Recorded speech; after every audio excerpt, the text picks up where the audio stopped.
So, guys, welcome to the Court Aura podcast. As you know, my name is Satveer Kaur, and I'm your host.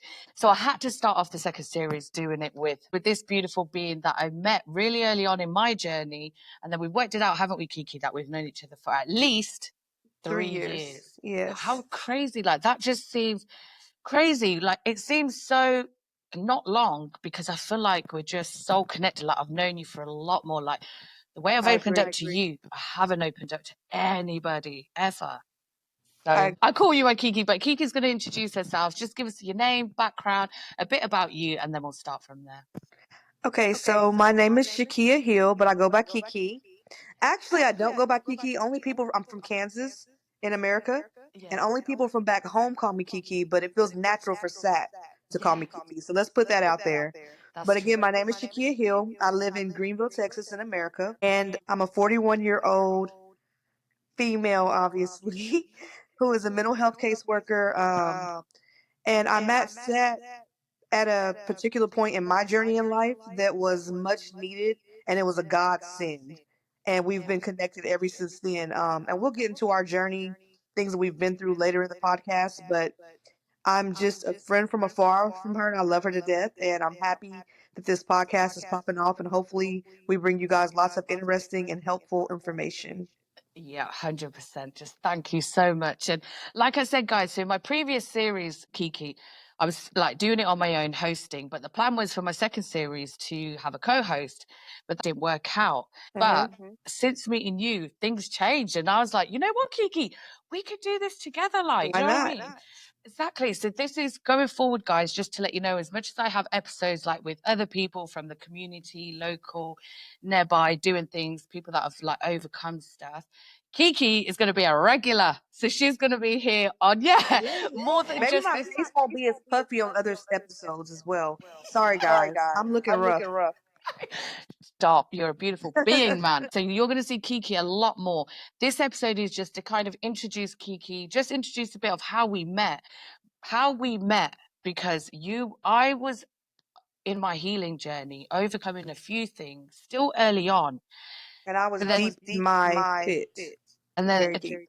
the way we kind of cross paths, it's honestly, it's just It was nothing but universal. divine intervention. 100%. Do you want to explain Sure. what you were going through as well?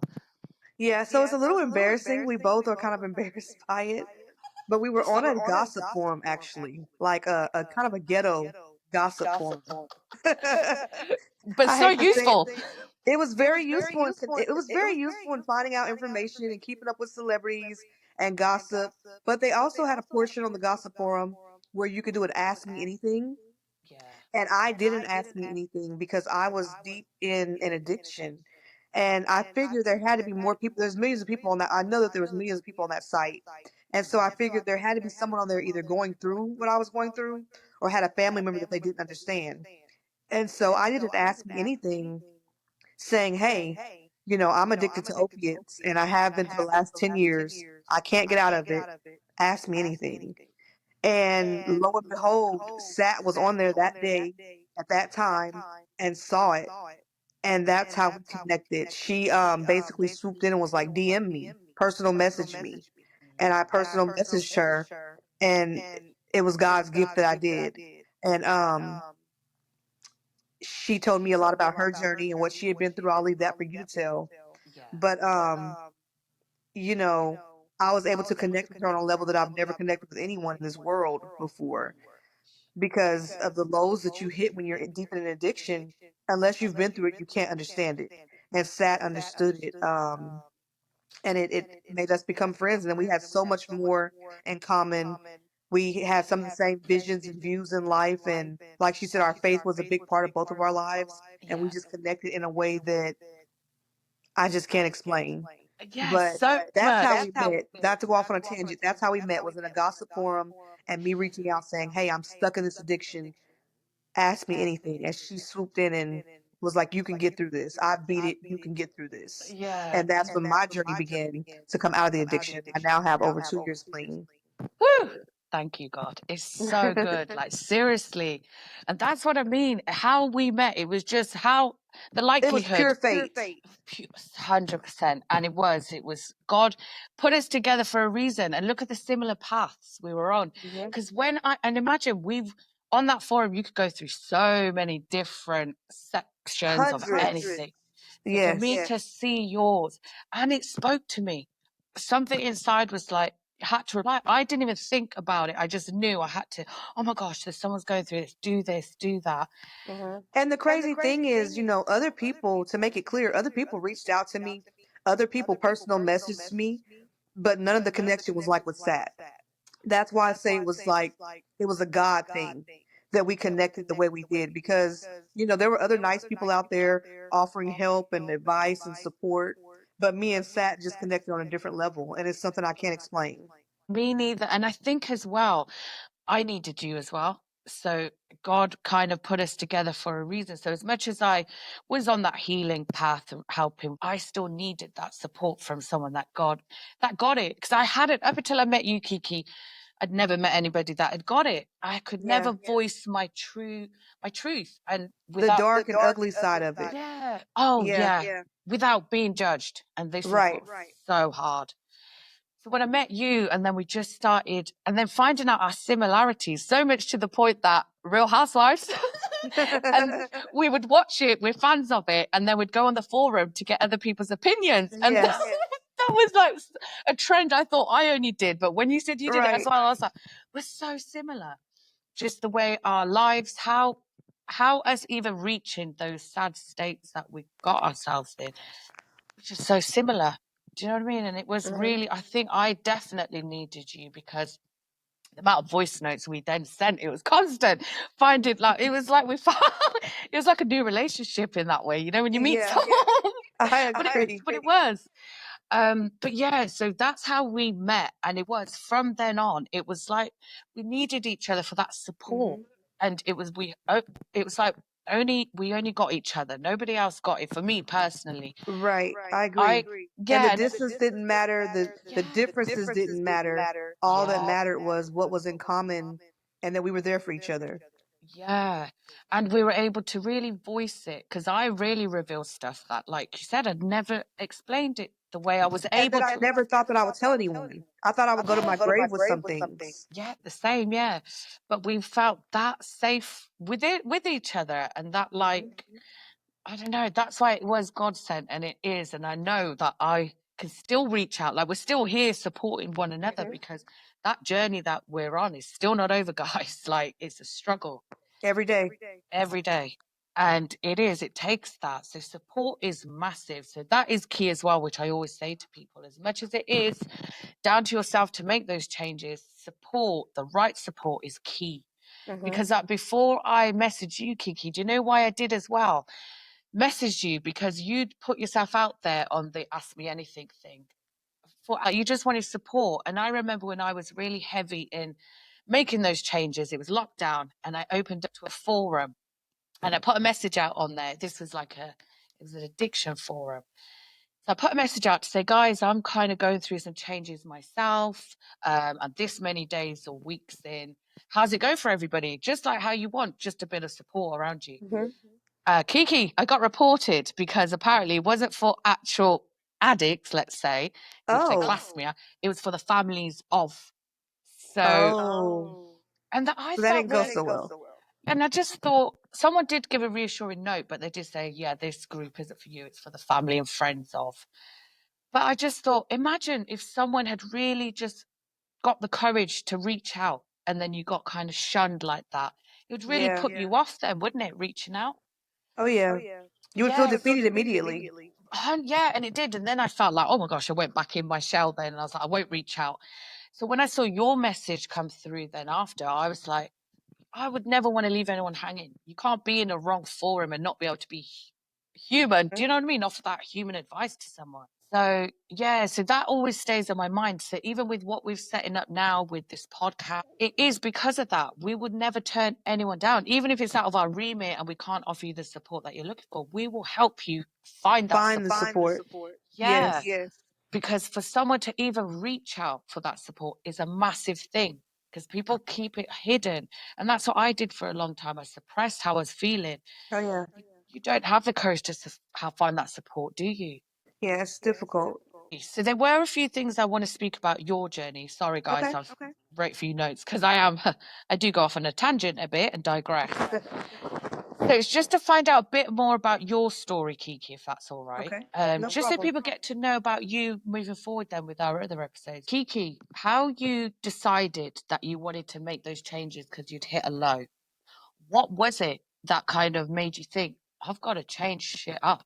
Like, did you I hit? think Mm, I think that's kind of easy to answer. I was at a point where I didn't want to live anymore because I was so frustrated with starting over every day. Every day was like, I'm not doing this anymore. This is the last day I'm doing this. But then I would find myself the next day in the same situation. I'm not doing this anymore. And then the next day, doing it again. I'm not doing this anymore. And it just got so frustrating and I felt so defeated. It was like getting hard to live. You know, everything around me was in destruction. My self esteem was at an all time low. My relationships were hanging on by a thread with other people. And it was like, it just felt very hard to live. It felt very heavy and very hard to live. And I would never commit suicide because of my faith, but I had thoughts every day of, if I don't wake up, I don't care. Maybe I don't want to wake up. And so I'm a sleeper. That's something that I do to escape. And so either I would sleep or I would be high. And it was like, this isn't life. This isn't life. Like, I'm not living life. And that's what made me hit that point eventually. It was like, I may as well be dead because I'm not living. And I think that's what made me write that Ask Me Anything, because I was hoping I would get something out of it that would push me, you know, over the edge to just go ahead and take the strength or do whatever it took to get the help I needed. Because the truth of the matter is, everyone is different. So for people out there listening, not everyone can do it with just faith. I was one of those people. I have strong faith. And I question God sometimes. Why aren't you fixing this? Why aren't you taking this out of me, this addiction out of me? Why aren't you swooping in and healing me? It didn't work like that for me. I had to go get outside help. I had to go to rehab. And so taking that first step to go to rehab was a major step, but that's what I had to do. Yeah, good for you that you did do it.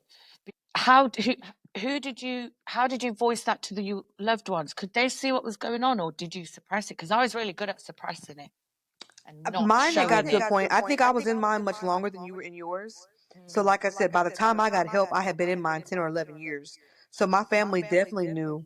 My close family, I was very open with them about it. I'm going through this and I don't know how to get out of it. And I think they had some empathy for me, but a part of them was also like, just pray and stop. They didn't understand it. But when I finally decided to go to rehab, by that point, I had started going to NA, Narcotics Anonymous. I'm sure y'all have that over there. Yeah, yeah, yeah. Yeah, so I had started going there, and the people there saw me struggling really hard. They saw me coming to the meetings.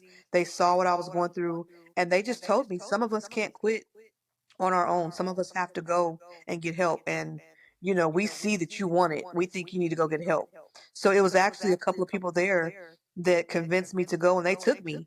They barely knew me. They knew me for like a week. And they took me to Dallas, which is like an hour from where we live. They took me to get the help that I needed. And so, like the day before I decided I was going, of course, I told my husband. Really, that's the only person I told was my husband. Everybody else I told later. And by that point, of course, he didn't want me to go, but he knew I couldn't stop on my own. So he supported me 100% in going. Look where we are today, like, do you know what I mean? So it's the best Yeah. decision you could have made, the right one for you. So that's the main thing. And you're in a much better place. There's a lot of stop starts, isn't there? I Oh, know yeah. and then you're like, right, I'm going to start tomorrow. I'd write a big plan out. I'd last the day, and then it'd come to the evening, I'd be like, oh, forget it, I've got it. Yeah, I'll do it tomorrow. It's always Yeah. tomorrow. Always tomorrow. So many. When I think of the years I was doing the stop starts, putting it on tomorrow, it was years. So I think as well, when I hit my lowest point, I felt like I was either going to do permanent damage to myself, Yes, which could have been fatal. You just never know. But it could be. I'd reached that point where I was like, it's now or never. And like I said, with our faith, it was that I got to the point where I thought, even God's going to get fed up of me. Do you know what I I felt mean? the exact same way. Yeah. He's gonna get tired of my prayers. Yeah. And just be like, yeah. And it was. And then that's what the route I didn't want to go.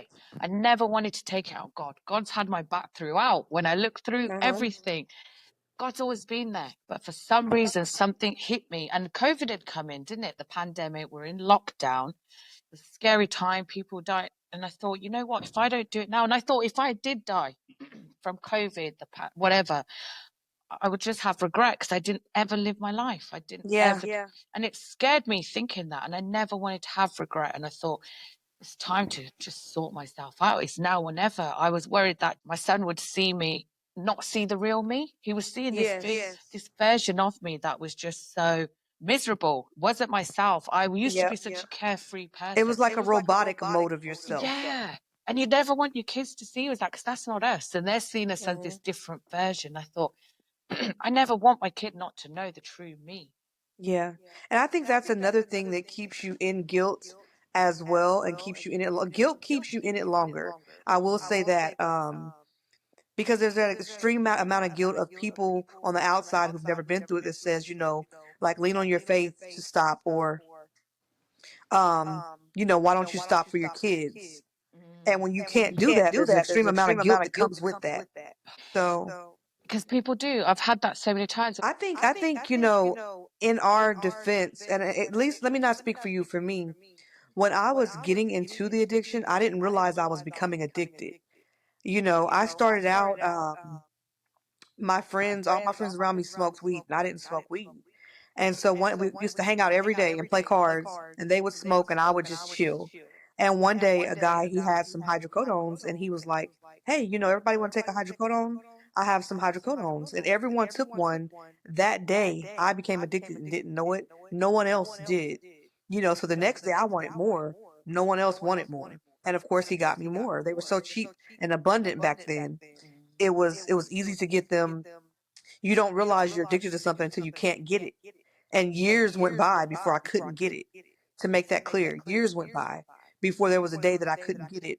And on the few days maybe that, I didn't take any or decided not to take any, I would get sick. I was going through withdrawals and didn't know it. I just thought I was coming down with bronchitis or coming down with a cold. I didn't realize these are withdrawals from what you're doing, you know. So it was 3 or 4 years into the addiction before I realized, oh my God, I'm an addict, you know. And that's hard to accept when you finally do realize it. Yeah, that is very true because it slowly creeps up on you. You think you're It in creeps up on control. you. Yes, you Yeah. do.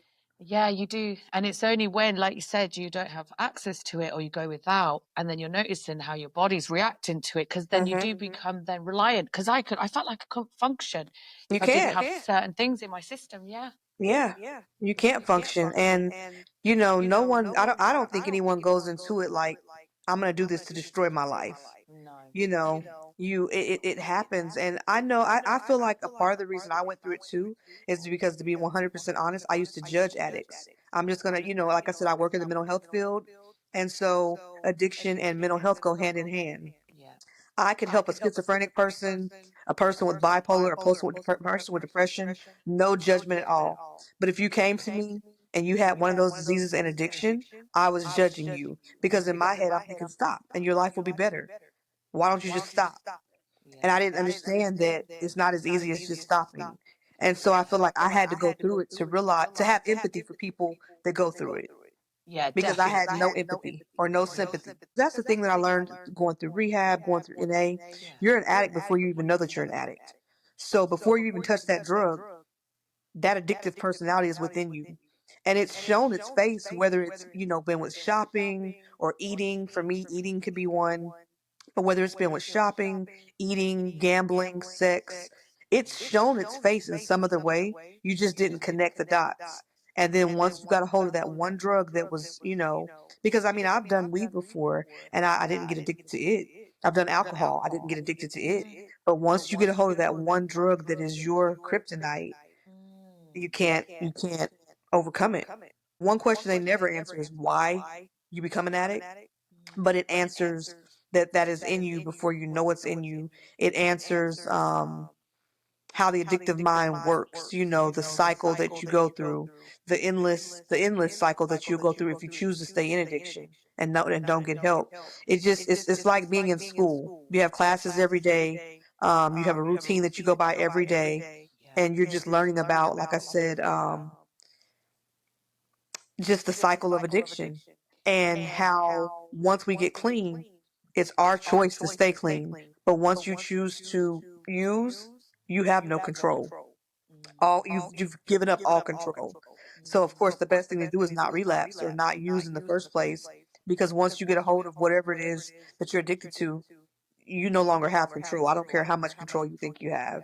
Yeah. And so it emphasizes that, and it beats it into you over and over, to just let you know you're in a good spot right now. You don't have this drug in you right now, and you can choose to stay like this. And so they build you back up basically. It's almost like the army. My husband was in the army, and he explained during personal not personal training, but during boot camp, they tore them down and then they build them back up. And that's almost what rehab is like. That first week you're going through detox and you feel your absolute worst. That first week of rehab, you are broken. You are wondering, how the hell did I get here? How the hell did this happen? Why me? And you're just a sad little pitiful thing. And then they build you up and let you know, it's not your fault. You got a hold of something that you didn't know would do this to you, and this is how it happened. And they build you back up, and that's the only way I can explain it, is they just educate you and build you back up because you're so broken and you've torn yourself down. Not to mention, if you have family members that's torn you down or friends that's torn you down, you've torn yourself down enough because you're despised at what you've done to yourself. And they build you back up and get you ready to go back out in the world. So it's an experience, and it makes you feel crazy at sometimes because you don't want to be there, but you need to be there. So you're fighting with yourself. I want to go home. I want to leave this place, but you're not ready. That's where you need to be. So it's an experience. Yeah, and it's a much needed one as well, because, like you said, it is about education. It is about reassurance as well. 'Cause you need that reassurance because you do. When you're going through that, you feel like it's only you. You feel so alone. You Oh feel like, yeah. and you feel like, is it only me that's given into life? I can't handle it, because you get Hmm. told that as well, very much. Like, this is what we'll go on to as well. Like, in our community, I've got to say, part of the Asian community, it's not spoken about. It's always like, oh, you're bad if you do this, but they don't think what's being suppressed for someone Hmm. to choose this route to really have this form of escapism. They're not doing it for recreational purposes. Do you know what I mean? It's like Yeah. some It's maybe, the but same in the black community as well. I I mean, was gonna because say, addiction and alcoholism is rampant in the black community, but you don't have a lot of, there's no, it's rampant within our community, but there's not a lot of sympathy or empathy within the community. yes. It's just like those people chose that path. They're bad people. Mhm. Let's keep it moving. But no one takes the time to figure out, how did this happen? Like you said, what was suppressed to make this happen? Why did they choose that escape? None of that is within our community. Yeah, and it's As a so, matter of fact, rehab is looked down upon, I can because you imagine. couldn't do it by yourself. So, Whereas it could happen to anybody. hmm, Nobody's exempt from going down this route right. at all. People may think they're stable, they'd never choose that route, but we know of many that you think they're a stable 1 minute and then all of a sudden you turn to that. It's no one's exempt from it. Yeah, my life story, I had a good upbringing, both parents, raised in church, educated. I'm a likable person, Yeah. lots of friends and family. Usually when you think of a drug addict, well, the way we were raised over here, when you think of a drug addict, you think of a creepy old nasty person under the bridge. You know, that's just smelly and nasty, and that wasn't me. I held a professional job Yeah. throughout the entirety of my addiction, good paying Mhm. professional jobs, went to church every Sunday. So I was the person that you were sitting next to on the pew. And when the pastor was preaching, saying someone's going through something right now, it was me, and you would have never had known that. I was sitting right next to you, and you would have never had known that. And I think that was another thing that was hard for me as well, living the double life, Yeah. because there was that part of me that was professional me, that went to church, that worked my professional job, that tried to take the care of my family the best I could. But then there was a part of me that was like that ratchet me, that ghetto me, that after work, when I was by myself, that was mingling with people that I would never be seen with in my regular life, that was mingling with people and just being scandalous, like I would steal. I would do, like I said, we have so much more to talk about. I would do crazy things to get, because my addiction was very expensive. And I would do crazy things to get what I wanted. And sometimes I tell people I feel like I've done everything but prostituted to to get what I wanted. Lied, stole, cheated, to get what I wanted. But like I said, living that double life was difficult. Sometimes there was a part of me that felt like it would be easier to be that person under the bridge than living the double life. Because if I was that person under the bridge, all I have to worry about is me. I don't have to worry about putting up this facade. I don't have to worry about taking care of my family. Unfortunately, because there was a part of me that eventually felt like my family was a burden because I couldn't just do what I wanted to do 24/7. I had to maintain that face and take care of my family. If it was me under a bridge or homeless or roaming the streets, all I would have to worry about is me and getting high. And you get to a point where you get that selfish where all you want to do is get high. And so living that double life was just as much of a challenge as the addiction. Totally get that. And it's true, kids, Kiki, you could have gone down that route. You could have been that one under that bridge. Do you know what I mean? Yeah.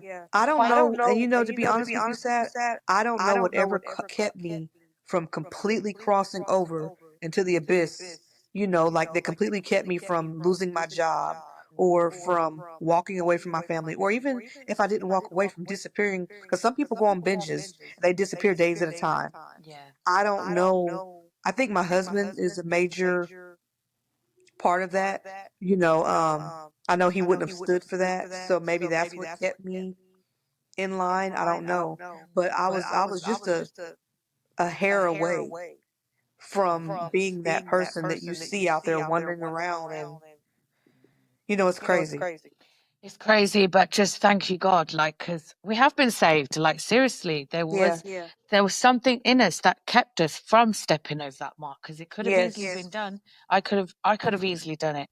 When Yes. I look back on it and I think how reckless I was being, the habits I was doing, my behaviors, when I think back now to that version, I don't even recognize that person. Right. And I just think, because it is, I suppressed a lot, like my personal journey. I know now, like when we look back on it, don't we, and we recover from it, we know where it stemmed from now, what kind of caused it. And when I look back, I think I just wasn't able to speak up about it. I was unhappy in so many areas, but I was so much of a people pleaser, Kiki, rather than hurting people's feelings or being assertive or speaking on my truth, letting people know, I suppressed it. I was too much of a people pleaser. And then when I started getting into these habits and found my form of escapism, whereas I could still function, that was it then. Like I said, I lived this double life. But what I Yep. didn't realize is slowly, like physically, you're damaging yourself, but Yep. mentally, And mentally, you lose yourself. yeah, Yeah. totally. And you One day, just, and it happens. It doesn't happen overnight. It happens over a period of time where you look in the mirror and you don't recognize the person you're looking at. yeah, totally. And like when we exchanged those photos of each other when we were at our peaks, it was like Yeah. unrecognizable. And sad times that we would put ourselves through that. Doesn't happen overnight. Like I said, It's a I'm sure if it did gradual. happen overnight, it would be a little easier to snap back from it. Like, Yeah. whoa, I just changed. You don't notice that you're changing while you're changing because it's Yeah, that's happening very true. slowly. Very true. And where you think you're in control of it, yeah, it's just a little thing here and there. And then, like you said, it just progresses into something bigger than you could have ever imagined. And it's when at that point, you'll look back and be like, oh my gosh. You have that what the heck moment where you're like, oh, I need to sort something out. Yeah. But just thank you, God, that we did do it. Do you know what I mean? Yeah. Because there is, when we look how you just spoke about how low it actually went and what you've overcome. Like I said, it's a daily thing. The struggle is there all the time. Do you know what I mean? So it's up to ourselves to overcome it. But also, Kiki, I also think as well. So when we are on those different habits, we're kind of doing things that don't serve us any purpose. When you were then on your recovery journey, did you find that you kind of outgrown then current relationships? Because when you recover from something, you almost then have this new clarity in life. You become this whole new version of yourself that you don't Oh even, yeah. you're getting to know. because you've suppressed yourself so much. Like, I feel like I only know myself now, but for a good amount of years, I didn't know who I was. Yeah, and I mean, I still feel like I'm learning myself, and it's been 2 years, and I still feel like I'm learning myself, and that there's things that I need to learn about myself. I still haven't found a hobby that I enjoy, and I definitely need to do that. So there's still things that I'm figuring out, but yeah, it's like you rediscover yourself, because you've lost yourself for so long. You were out of control for so long, and your life just became a redundant cycle of find what I want, get high, find what I want, get high, and nothing else matters. I think me and you joked about it before. I would rather have a hot dog than a steak meal because it's like I can take that money and get high. Why do I want a steak meal? A hot dog's going to feed me. You don't want anything fine in life because it doesn't matter. Yeah. All that matters is that, getting high. And so, yeah, and then like relationships with people, there's definitely people that I had to cut out of my life that Yeah. I know were only there. Either I was using them to get what I wanted or they were there to help me get what I wanted. You definitely have to shed those people. That's it. Because there are. And when you do look back on it, you do think a lot of it is your circle, because it is down to ourselves. That's what I was going to say. Some of these people can be good people. Let me make that clear. Not all of these, half of these people were not, they didn't even know that they were a part of what they were a part of. They were, in their heads, true friends to me, but they were enablers because if I come to you for money and you know that I'm in this addiction, you shouldn't give me that money. But when you love someone or you care about someone, you're going to give them what they ask for. That's And it. so, definitely, and you definitely have to shed the enablers. And like I said, sometimes it's good people that you have to separate yourself from, but it's just something that has to be done. Yeah, definitely. And it was, and I noticed as well when I was healing and just recovering from a lot of stuff, did you find as well, all of a sudden I wanted to open up to people and tell them what I'd been going through. Yeah, And then because you get to that point where there's no shame. yeah. You see it as a part of life that you lived. Mm, It's something that you overcame. You're proud that you overcame it, and yeah. you want to help others. So you want to be open about it because you hope that it reaches someone else so that you can help them or, at least be a testimony to them. Yeah, and that's how I see it. I mean, don't get me wrong, Kiki. There's a few people that you express it to, and it's not well received.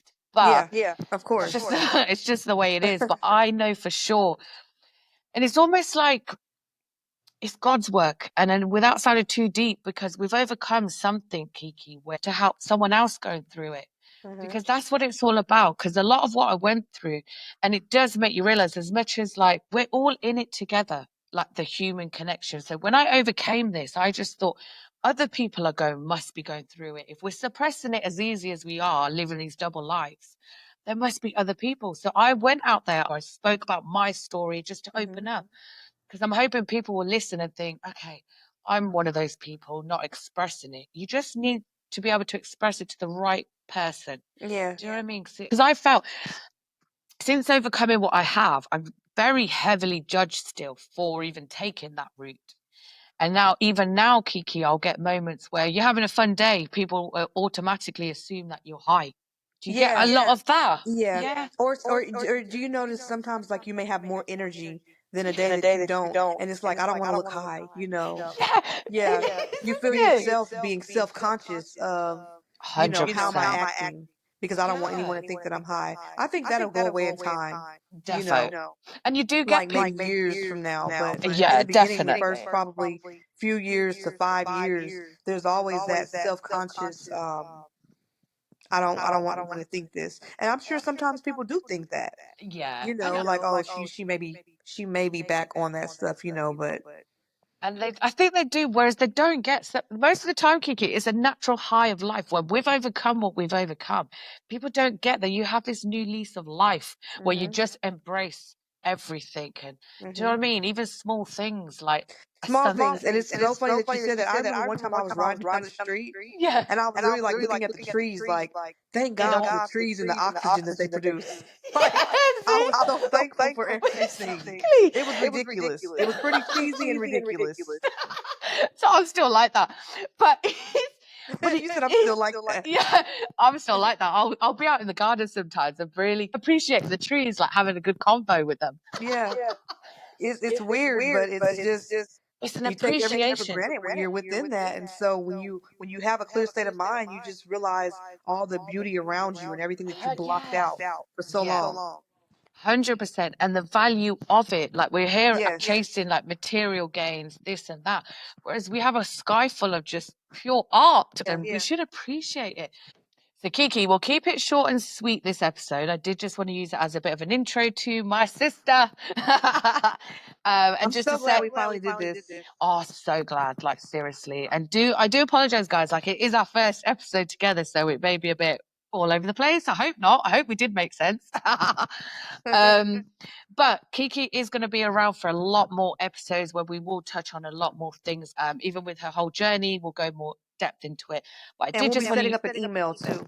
Yeah, we're going to set up an email address as well. And the whole purpose of it is like anyone listening, like, please get in touch. Like, we offer a wealth of experience, you know, what we've been through. We just kind of want to share what we've learned along the way with others and to know that it's an open, safe space, it's non-judgmental, inclusive to all. Just please like reach out.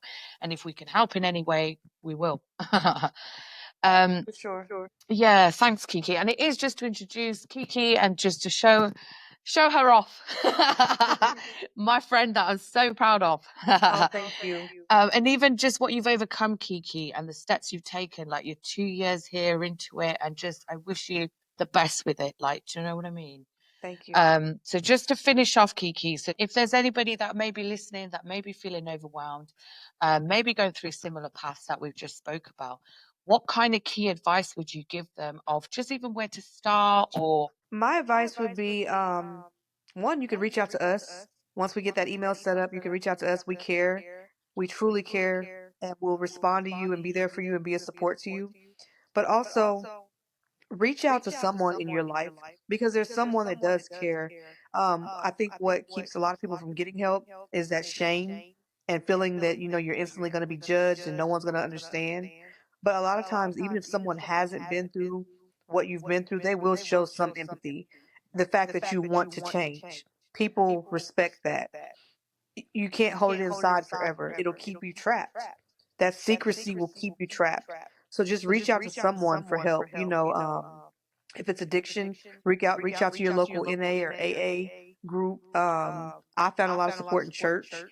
Uh, Surprisingly, a couple of old ladies that I went to had been through the same thing and offered me support. You can find support in church. Um, if it's depression or anything like that, there's hotlines that you can call. Reach out. That's the main thing. Just keeping it suppressed and keeping it inside keeps you locked in that mode. So reach out. yeah, great advice. Yeah, totally agree because it's true. Reach out because you are in these situations and you do think you're alone and you think you're the only one going through these feelings and Yes. emotions, that you're the only one that's turned to this route, but you're really not, guys. Like it could happen to anybody and just, yeah, reach out. And like I said, for us, we are here for you. Like genuinely, there's a genuine um need, like it's like a genuine need for us that we want to help others and Hmm. just offer that reassurance. It's God's work out here. We just want to help where we can. So Kiki, I just want to say just thank you so much, like seriously, for sharing a bit of your journey. Like we've got No loads more to problem. talk about it, but just thank you for touching on it and being so vulnerable and sharing that with us. Like, do you know Of what I mean? course. Because it is a big thing. Not everyone's kind of willing to do that. So I do appreciate that you've done that. And seriously, you should feel so proud of where you are now, what you've overcome and what you overcome every day. Like seriously, you're just doing an amazing job and you should feel really proud. Like I Thank genuinely mean you. that, my sis. So guys, like we said, we are going to set up this email system. So hopefully by the time the next episode is out, that we'll have it up and running and we'll announce it then. But please do look out for Kiki because she will be back again. And as much as it was kind of deep and we were a bit serious with stuff, which is a good thing. You will hear a lot more light-hearted stuff to come as Of well, course. which I'm looking forward to. But that's it, guys. So, like I said, we'll talk to you soon. And thank you again, Kiki, like seriously, for doing this episode. And I can't wait for what's to come. Thank you for having me. I love you, Sat. Oh, I love you, Kiki, so much. And take care, guys, you beautiful people. Bye. Bye.